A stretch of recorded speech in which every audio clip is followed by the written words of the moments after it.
Yes, I am recording now. I forgot actually. Uh, the properties of characteristic function. If A and B are two subsets of a universal set U, U are universal set और उसके two subsets यहाँ considering A and B, then prove that phi of A intersection B is equal to phi A phi B. Okay, so product of these two functions phi A phi B, not composition नहीं है ये FG जैसे F composition G, ये this is the product function. तो product function कैसे defined है? A chi B of X equal to chi A X into chi B of X. ये नहीं है कि chi A of chi B of X. जैसे तुम लोग G O F of X कैसे लिखते हो? जी एफ या F G of X, F of G of X, वो कंपोजिशन होता है. लेकिन जहां प्रोडक्ट फंक्शन है वहां एफ जी इंटू एक्स जो है वो ऐसे लिखते हैं F X into G x. ठीक है, प्रोडक्ट फंक्शन. कंपोजिशन को पहले एक फंक्शन फिर उसके बाद दूसरे फंक्शन के अंदर हम एलिमेंट लिखते हैं. ठीक है, F of G of X वो कंपोजिशन होता है. लेकिन F X into G X जो है उसको प्रोडक्ट फंक्शन कहते हैं. तो यहाँ here it is basically product function. So no need to confuse. Okay, it is simply product function. अब हमें ये चेक करना है कि हमें ये रिलेशन हमें प्रूव करना है. ये प्रॉपर्टीज है. ये इंटरसेक्शन खाई ऑफ ए इंटरसेक्शन भी खाई ए खाई बी के बराबर है. अब ये हमें चेक करके प्रूफ करना है कि this identity. So let x belongs to A intersection B. इसी एक बार x A intersection B में लीजिए और एक बार x out of A intersection B ले लीजिए. तो सब पहला केस जो है let x belongs to A intersection B. This implies x belongs to A and x belongs to B. Then x A intersection B of x equal to 1. Okay, because x is in A उसी set में है. A intersection B again a subset of U. ठीक है, और उसी subset में element हो तो उसी के मेंबर्स के लिए it gives 1. x is in this set. Suffix में जो सेट है हमारा उसमें मेंबर हो तो उस x के लिए 1. Okay, x is in A intersection B, so give 1, and A intersection B implies x is in A, x is in B in both. Okay, so x से x A में भी है तो इट गिव्स 1, x B में भी है so it gives 1. So we get the value of these three functions 1. Therefore देखिए x a b x, x b x equal to x a x, x b x equal to 1 into 1 equal to 1. Okay, so this means x a intersection b of x and x a x b x equal to 1 for all x a intersection b. Okay, for all x. So therefore these two functions is equal. These two functions are equal. दोनों functions के value हर each x के लिए 1 है. ठीक है, therefore these two functions are equal. यहां से ये देखिए दोनों के वैल्यू, इसका वैल्यू भी 1 है, इसकी वैल्यू भी 1 है, तो तीनों एक साथ में लिखिए this equal to 1 and this equal to 1. ये दोनों के वैल्यू 1 है तो इसका मतलब these two are equal for all x. So therefore these two functions are equal. कब दो फंक्शन हम इक्वल कहते हैं? जैसे एक fx से एक gx है. fx equal to gx जब हम लिखते हैं तो वहां से fg ऐसे ही लिख देते हैं क्या? किसी एक एलिमेंट के लिए ट्रू हो तो हम लिख देंगे f equal to g. We cannot write this. Okay, unless and until it is true for all x. Okay, तभी जाके हम दोनों फंक्शन को सेम लिखते हैं f equal to g. ये x हटा के लिखते हैं f equal to g. कब लिखते हैं? जब it is true for all x. किसी एक पर्टिकुलर के लिए एक रिलेशन ट्रू हो गया तो उसमें हम नहीं कह सकते हैं कि ये f equal to g, ये दोनों फंक्शन बराबर हो गया, ये होगा. ओके, आपको फॉर ऑल x शो करना है. तो ये हो गया पहला केस. ये it is true for when x is in A intersection B. दोनों रिलेशन ट्रू हो गया. देखिए x A intersection B equal to x A x B for when x is in A intersection B. आप उसके complement के लिए देखिए, दोनों चेक करना है आपको. x A intersection B के लिए, B A intersection B के कॉम्प्लीमेंट में. तो कोई एलिमेंट ले लीजिए.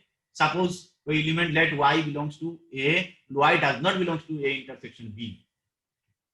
Okay, does not belongs to मतलब उसके बाहर है, इसमें अंदर नहीं है. या एक तो क्या हो गया? A intersection B of y तुरंत 0 हो गया. उसी के A intersection B के मेंबर के लिए 1 है और A intersection B के मेंबर जो मेंबर नहीं है उसके लिए 0 है. कैरेक्टरिस्टिक फंक्शन के यही डेफिनेशन है.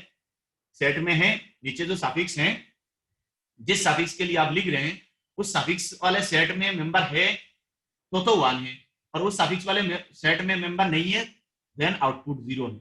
अब यू सी y कहाँ है, y इसी सेट में नहीं है। ये जो जिस y के लिए आप लिखना चाह रहे हैं x एक्स वाई, इसके सेट सफिक्स में सेट मेंशन्ड है, तो इसी सेट का मेंबर नहीं है y, तो आउटपुट 0 है। नाउ कम्स टू अदर, इसी में जो और बाकी चीजें other cases discuss when y belong right hand side, we need to discuss again right hand side. अभी तो एक ही पार्ट हुआ है, x v x intersection v y, अब x से x v वाला पार्ट भी चेक करना है। Since y not in a intersection b means y belongs to a intersection b complement, इसी में नहीं है तो इसके कॉम्प्लीमेंट में होगा। Okay, so this implies y belongs to a complement union b complement. देखे होंगे तो ये तो यूनियन और इंटरसेक्शन की प्रॉपर्टी है, कैसे खोलते हैं ये कॉम्प्लीमेंट को। ये इंटरसेक्शन हो तो जब हम ओपन कर लेते हैं तो यूनियन आ जाता है। ठीक है, ये सब आप उसमें बेसिक सेट थ्योरी में पढ़े होंगे, जो डिमोर्गन्स लॉ, दिस दैट, ये सब कॉम्प्लीमेंट को इंटरसेक्शन, यूनियन को इंटरसेक्शन में, इंटरसेक्शन को कॉम्प्लीमेंट में, इस तरह की बहुत सारे फॉर्मूलाज है, basic formula. So this means either y belongs to AC or y belongs to BC or y belongs to both। ये किसी A यूनियन B का, अब ये A यूनियन B टाइप के दो सेट के यूनियन में आ गए, ये सेट है A कॉम्प्लीमेंट और B कॉम्प्लीमेंट, इन दोनों के यूनियन में है। तो कोई मेंबर किसी दो सेट के यूनियन में है तो हम क्या कहते हैं, either it is in one set, it is in second set, or this element belongs to both the set। ये यूनियन के डेफिनेशन। तो ये तीनों हमने लिख दिया। This implies y belongs to AC or y belongs to BC or y belongs to both। So if y belongs to AC, that means y not in A, so it will give 0। ये case ले लेंगे तो क्या होगा, y belongs to BC case, इसका मतलब y B में नहीं है, y belongs to BC means y not in B, that means XB y के साथ it will give 0।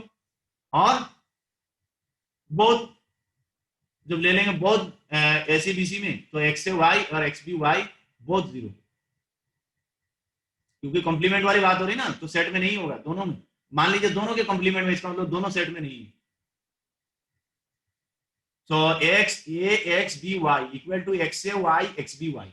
देखिए ये प्रोडक्ट क्या होगा, तो कहीं ना कहीं एक मेंबर, दो प्रोडक्ट है, तो एक पार्ट 0 है, एक्स से वाई 0 हो गया, तो 0 0, X A intersection B Y, so this is x a intersection b y for all y does not belong to। यार साला रोज इसका ड्रामा यही है।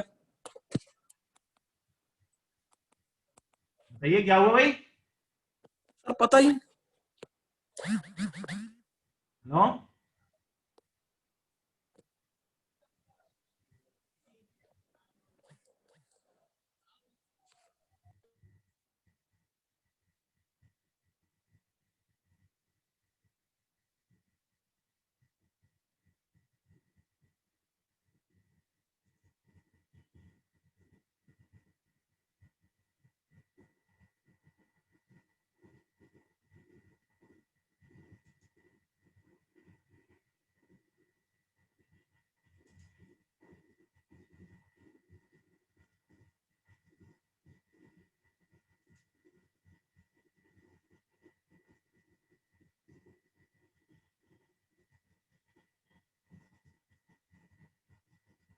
Okay,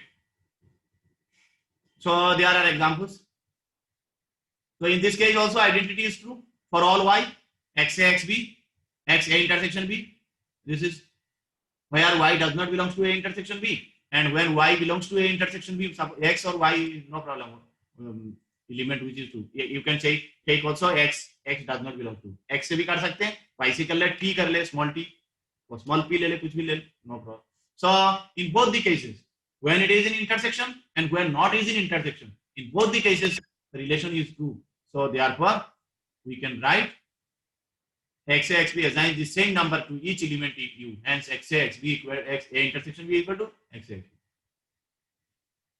so for all the case, we discuss both the cases, a part, a intersection b part, and also outside of a intersection b part। so in both the part we are getting this relation is true, x a x b equal to x a intersection b। so therefore in U we can say in U, in that universal set, it is also x a intersection b equal to x a x b।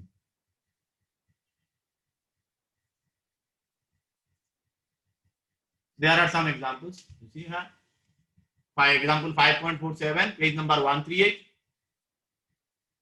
U is the inverse tells this. Let A equal to ABC, B equal to CD, C equal to D. Find XA, XB, XC. ये very basic problem. X से क्या होगा? A में तीन element है A, B, C. तो A के साथ 1, B के साथ 1, C के साथ 1 और D नहीं है, D 0, E भी नहीं है सेट में, E 0. इसी तरह का XB, CD के साथ सिर्फ 1 1, C1, D1 देखिए, बाकी रेस्ट ऑफ दी तीनों 3 members assigned to 0. Now C, A, D, E. So you will get XC देखिए, A, C, A, D, E. A is 1, A with 1, D with 1, E with 1. B and C is not in the C, so B goes to 0, C goes to 0.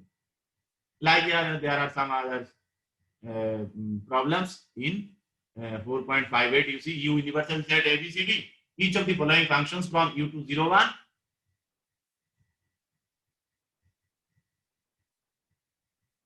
Following 0, 1 is the characteristic function of a subset of U. Find each subset. XA is, you see here, XA आपको ये दिया हुआ है, A1, B0, C0, D1. तो ये कौन सा set होगा? सेट कैसे बनाएंगे? ये आपको दिया हुआ है, ये कैरेक्टरिस्टिक फंक्शन आपको दिया हुआ है. आप उससे आपको वो सेट आइडिया करना है कि इससे ये करस्पॉन्डिंग सेट क्या था हमारा जो इस कैरेक्टरिस्टिक फंक्शन के. तो जहां जहां 1 है उनको ले लीजिए. देखिए B0, C0 ये नहीं लेंगे. A1, D1, तो वो original set A was, set A was A, D, only 2 member. तभी तो A के साथ 1, D के साथ 1. इसी तरह का यहां से चूज कर लीजिए. ये देखिए चारों में 0 है, किसी कहीं 1 नहीं है. इसका मतलब इस सेट में कोई मेंबर नहीं था. तो therefore B is the empty set. C कौन सा सेट होगा? देखिए A0, C0, D0, only B के साथ 1. तो C is the only set, singleton set B. Now come to D. A1, B1, D1, C0. तो C छोड़ के बाकी 3 A, B, D. A, B, D is the D set. So there are 2 problems you will solve. This is for home assignment. आप लोग कर लीजिएगा इसे जैसे हमने किया था एक बार. X belongs to A union B. ये रिलेशन प्रूव कर लीजिएगा. Okay. X A union B equal to XA plus XB minus XA intersection B. X कह रहा हूं मैं, ये खाई है, खाई पढ़ते हैं इसको, आसानी के लिए पढ़ रहा हूं. Now X A minus B equal to XA minus XA intersection B. तो आपको करना क्या है, कैसे प्रूव करना है? देखिए मैं हिंट्स बता दे रहा हूं. You take X belongs to A union B एक बार, और एक बार ले लीजिए X does not belongs to A union B. Okay.